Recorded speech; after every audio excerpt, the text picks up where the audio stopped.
Monsieur le ministre, j'aurais deux questions à vous poser. Une sur la sylviculture en lien avec votre préoccupation sur le système assurantiel et une autre sur le cadre de vie des agriculteurs.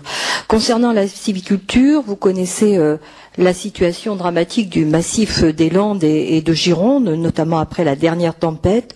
Je ne reviendrai pas pour ma part sur les insuffisances qui sont dénoncées par la profession, tant sur du soutien par rapport au soutien de l'État, tant sur les montants que sur les délais.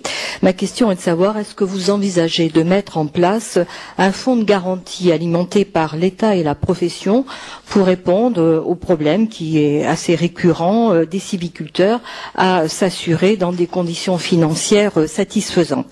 La seconde, concernant les agriculteurs, le Code général des impôts prévoit un crédit d'impôt de 50% sur les dépenses qu'ils engagent pour le remplacement, soit par lorsqu'ils prennent des congés, soit pour un salarié, l'embauche d'un salarié ou des recours à des personnes mises à disposition par des tiers.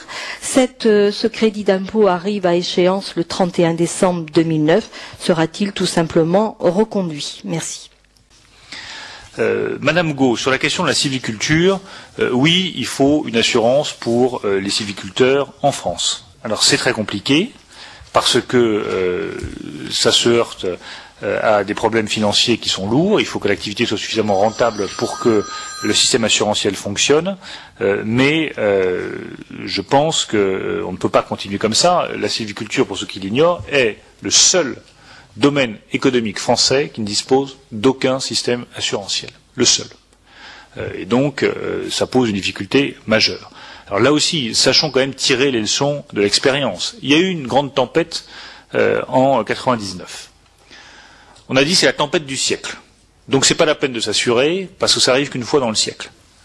Moins de 10 ans plus tard, on a eu une tempête qui, dans ses effets économiques, je tiens à le souligner, a été plus grave que la tempête de 99. Parce qu'il y a eu des effets de cyclone par endroits, ça se voit quand on va sur place, qui ont détruit complètement certaines exploitations.